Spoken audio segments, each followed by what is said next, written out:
Welcome back. We are here at the SSL. We just finished a fantastic ZVP. Dark crushing it, man. Yeah, he's looking insanely powerful.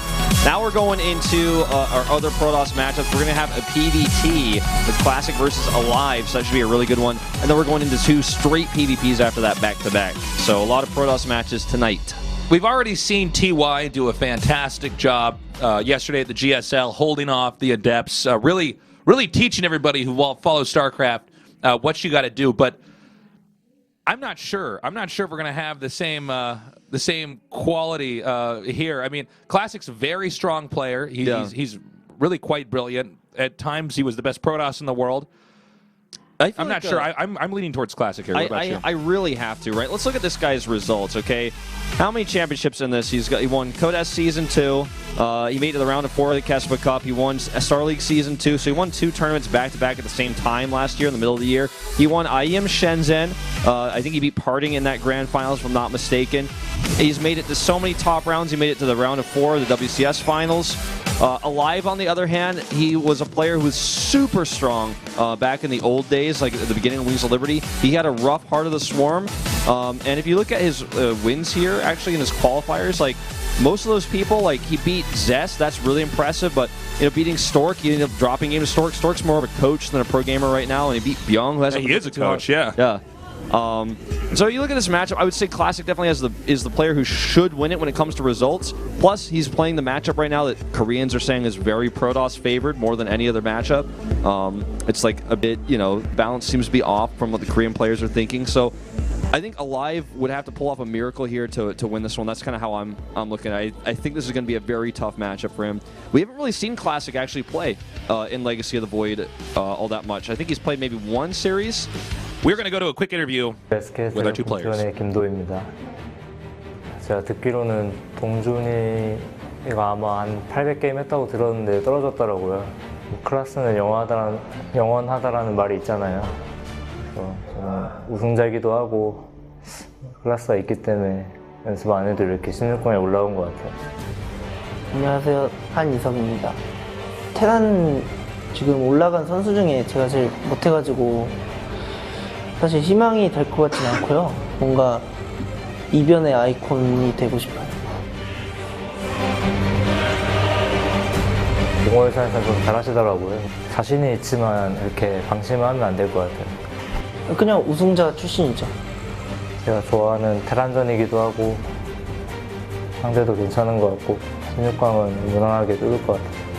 토스가 지금 나쁘지 않아가지고 그래서 테란 만나고 싶었다고 하신 것 같은데 저도 사실 토스 중에는 김도우 선수가 제일 편해가지고 뭐 많이 연습하면 잘할 수 있을 것 같긴 하지만 아직까지는 큰 확신이 없어서 한 4강 정도 바라보고 있어요.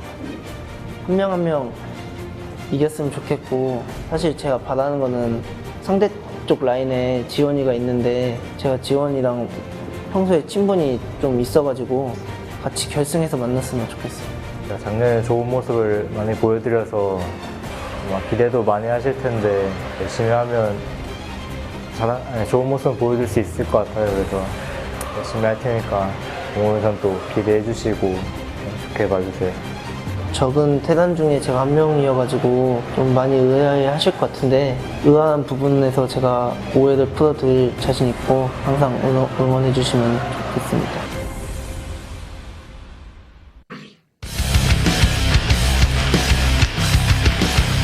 Wolf, tell us about that interview. I'll tell you guys pretty quickly, like my personal take on it, just to say it really quick before we get into this first game, is I feel like Classic has talked a lot about his history. He says he's got class, and that's what's why he's a good player. He's like, I didn't even have to practice that much. I'm just better than most players. What, you said he had class? Yes, he said that. He said he has in class. School.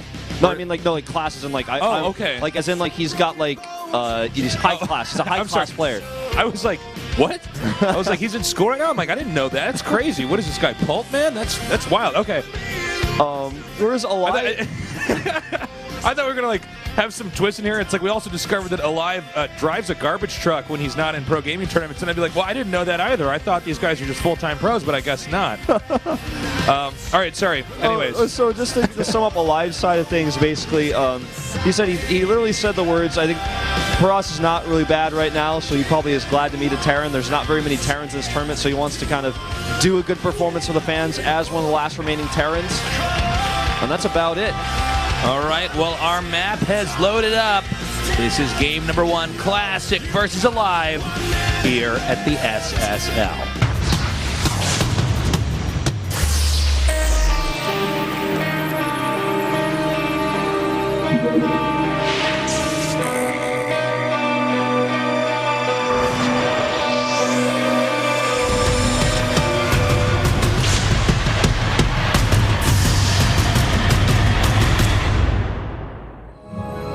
All right, it's on. This is best of 3, number 2. In the upper left starting location in the red, he is Classic. Class. But, like, not high school.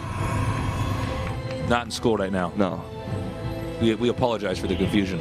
In the bottom left, in the blue, our Terran player, aLive.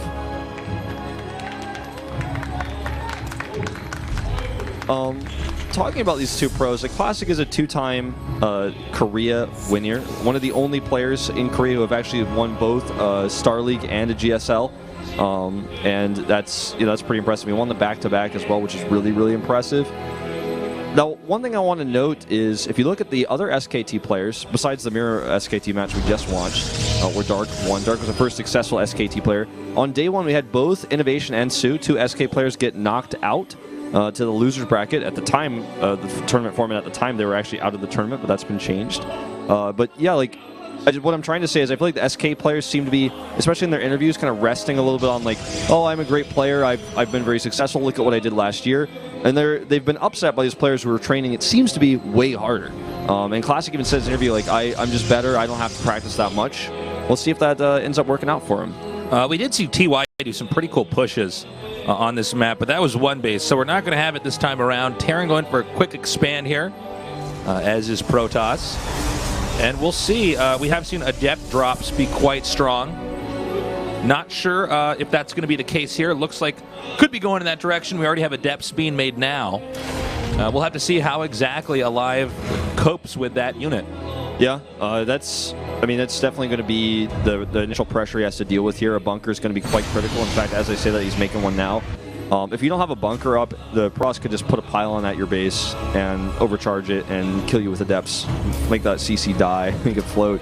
So he's going to need that. And, he's only got 1 Adept right now. Another one's coming out, actually, so he's going to have 2. And the Mothership Core is going to scout this base right away. And making this reactor was kind of greedy, obviously, if he was up against a faster pressure. But he's going to have triple Marine production now as this Mothership Core comes to poke in. See if he loses any SCVs. Like he's already lost 1. He'll lose 2. Yeah, it looks like he might even end up getting 3 here. The Marines are coming up now. And this is a great poke to do as Protoss, especially in these spawns. You're so close by air. And he is going to just pile on this natural anyways. There goes the pylon. He's going to get a second SCV kill at the natural. Oh, he misses it. Well, this is actually really tough. Oh, he could have gotten in there. He probably doesn't want to, though. Yeah, I would actually just stay on the low ground here. I think this is really smart. And getting the pylon up here, this is really difficult. Already aLive off to a pretty bad start. But you know what? The Mothership Core isn't anywhere nearby, so he actually just has to cancel that. But he's done enough pressure, enough damage anyways. Now he's going to force the Marines onto the low ground while he makes an Oracle out of his Stargate back home. aLive having a difficult time deciding where he wants those Marines to be defending. For good reason, because he knows the Oracle follow-up is a quite popular follow-up to this kind of pressure. I think it pairs really well with the Adepts. I think you end up with this unit on the ground that can basically be everywhere. It's beefy, it's got a lot of HP, and then you could send the Oracle into the main. Now, he did hide a Widow Mine. I believe it was next to the refinery. Excuse me, I had to sneeze. He did hide a Widow Mine next to that refinery. We'll see if the Adept actually ends up contacting with that mine. But that could be one way aLive could start to, get some footing back in this game. Well, let's see if these Oracles can find some damage. There's a lot of Marines here, but the Oracle's here at the same time. Looks like he did notice the Widow Mine. Must have pressed his like delete key here. He's going to find some Marines. Just going to kill some spawning Marines instead of going for the SCVs. Playing very safe with this Oracle. He's moving right around those that Widow Mine. And then it seems the Marines are going to have to come up. Once the Marines come up, oh my god, he's so close to that Widow Mine. Yeah, he could have actually tried to sacrifice himself to blow up some SCVs and Marines there, but decided not to. The Adepts right over here.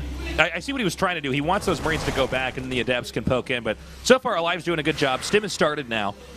And it's not going to be until Stim's done that aLive can actually push out. There is a Widow Mine drop, however, headed up here towards the main. We'll see if Classic responds in time. He needs to move his probes because that Phoenix is not enough for 2 Widow Mines. Good probe pull here. He's going to lose just 2 probes, it looks like, initially. Oh, I take it back! I take it back, Tasteless! Man. Nice pickup. That was very, very close. It's out of range of the overcharge, though. It's out of range. Yeah, that's unfortunate. And he goes and picks that up into the medevac. The medevac making a beeline to the expansion, and he drops. Oh my god, those probes need to move! Tasteless! Oh, he moves it! Oh, what in the world? Yeah, it wasn't clear where it was going to connect at first, but that was really nicely done. Yeah, that was intense there. That was a very, very crazy set of series of events. I wasn't sure the medevac was going to get over there in time, but he did manage to pull it off. We now have the attack speed here for the Adepts being upgraded, so there's a high chance that we could have a pretty strong push followed up here by Classic. Now, I just want to point out that in Workers killed aLive, killed 6 probes with that attack, and he lost 4 SCVs to Classic's harass. Only 4 SCVs actually went down to all that Adept pressure and the, Oracle coming in as well. But the worker count is 54 to 35 because Classic has been non-stop chrono on all of his Nexite, and he has a 3rd base up now, so his economy is getting out of control at this point in time. And I really worry for aLive if he doesn't actually find some way to do damage in the next few moments, because when it comes to economy, he's being clearly outclassed here. And now the Resonating Glaives are done, so the Adepts can fire out so much faster, and he might even just power up a bunch of gateways and attack because he has 3 base economy now. Yeah, he can totally do that, and we've seen a lot of Terrans have a pretty difficult time when it does come to that. Stim is done, so he's getting to the point where he actually can start to try to do some damage. He's got to be careful, though. The unit composition that Protosses are able to do due to the Adept pressure is pretty scary. With Phoenixes and the rest of the Protoss army being there, you can lose your entire, not just the ground, but the air as well, losing the medevacs here. He's going to have to be very careful. We also see a Warp Prism coming up here. Yeah. He may be using this to try to keep Terran pinned inside of his base and also prevent him from taking a 3rd base. Let's see if he even adds, the Warp Prism could be for reinforcing his attack and warping in, then harassing with it like you're saying and splitting the Terran apart. But Classic is definitely just going to do an Adept attack here. He's adding 4 more gateways. 1 Adept in this Prism right now. He's going to try to use these Phoenixes to clear up the drop pathway. And oh man, this is going to be like when you and I cast Code last week. It's just when it was Bomber was the victim. It might be. We'll see. The medevac's coming up now. It is going to be spotted by the Observer. Well-placed Observer just there. One problem that Protoss have is they don't get a ton of detection when they're going for this kind of tech here. And the Phoenixes are going to make quick work of this medevac. It is out of the game. Oh, excuse me. Actually, the Widow Mine does drop.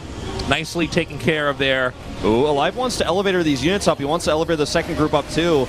Meanwhile, this drop is shut down. Let's see if aLive can actually find some damage here. No, doesn't look like it. Overcharge is ready. There's a lot of Protoss units here. And he's got a good position here on the low ground. He's trying to abuse that, the fact that a lot of the Protoss army, well, not in this case, but a lot of the time it's a Zealot-heavy army, so you can't actually fight there. But Adepts can shoot ranged, and it's not going to work out. Ooh, Stasis Ward over here. Could actually catch half that army and get surrounded and kill it. Looks like that Observer's going to just catch that command center being constructed over here. This is at so that 3rd late. base. Look at how long Classics has 3rd base up for years. Yeah, basically. but I mean, what are you going to do as Terran? I mean, I can't really be too hard on aLive here because honestly, I mean, the Protoss can throw so much at the Terran early on. It seems like a later expand here is aLive's only option. He's also going to poke in here. I think he might even try to go for the Nexus. He's going for the Nexus now. Hiding away. Yeah, not going to work. Yeah. Not going to happen. He tries. He attempts to find any crack in Classic's armor here, any weakness that he could actually try to exploit, but Classic has solid defense. These Phoenixes make his life so much easier. He keeps finding and punishing medevacs. Now this time I think he will get the Nexus Tasteless. He's going to get that and just stim away. Nicely done. Okay, so that was the play he needed to have. to get that snipe off. He's dropping now over here into the main. The Phoenixes are coming up. The Phoenixes will make quick work of the medevacs, but he needs to get the rest of his army over here to take care of the ground. Yeah, the pylon's actually not going to be enough, it looks like, to defend that. Now, it's important to note that not only did he kill that third Nexus with his drop, but all the units survived, and so you can actually use them for some more harass. Uh-oh, it's time for the Adept push. The Adepts are coming out. Let's see if aLive can hold off the third base. If he does hold this off, that would be huge. But when I look at these supplies, I have to ask myself, how on earth could any Terran take on 171 supply when Terran's only at 108? Oh my God, and the command center doesn't even finish, so the command center will be forced to be canceled. Bunkers being made here on the high ground. Will aLive be able to hold on? I don't think so, Tasus. That's way too many Adepts. They're going to land on top of these Widow Mines, though. Oh, look at that. Phoenix is picking them up just in time, and we know how this story ends. This is brutal. Amazing arc around these bunkers. Phoenix is picking up everything in sight. For some reason, we're at the bottom. Oh, excuse me. We're now moving in over here. And that is going to basically be game. I mean, there's just nothing that aLive could do against those Adepts that are just such strong units. You could say Classic is quite adept at Protoss, Tasus. Oh, look at you, Wolf. You making the funnies and everything. Well, I mean, there's just nothing that he's going to be able to do. The Adepts are stutter step microing into the main. It's game over. That's going to be game over. This will be the end here. He's dropping mules in his mineral line, but it's not going to help. It's not going to help. I don't think so. Oh, he's lifting his CC. Uh-oh, he's mad, Tasteless. He's actually dropping a little bit, but it's not going to matter. GG. GG. I think he's pretty frustrated. Well, I would be too if I was aLive. I think that he's going to have to take a page from TY's playbook. I think he's playing a little bit too much of a generic style. Well, he just plays too safe. Just because you survive Adepts and Oracles early on doesn't mean you're in any shape at all to move on into mid-game, late game here. He also in Legacy of the Void. Yeah, he also didn't he didn't scout to see if Classic had a third base until very late. And by the time that he killed it, it had already paid for itself like by triple. I mean, we saw with I looked at the tab because I was curious. We saw literally no more than 10 units die like in that game. And at one point in time, Classic had 70 more supply than aLive. That's how his economy kicked in. Like, it's not like, oh, the Adepts tore him apart, he's got no hope. I mean, he just had 3 bases for way longer than aLive had. It wouldn't matter 3. if it was Adepts or not. I mean, when you're on 3 bases for that long, that's tough, man. Yeah. Also, with the fact that the Adept can shade in, means you're always going to get premium position. Where you can engage on top of the army in the most comfortable fashion imaginable. It makes it tough to take a third base, and I think aLive was concerned about a timing attack happening off 2 base, but he never got a scout off on that third. And look at his face, he looks so frustrated.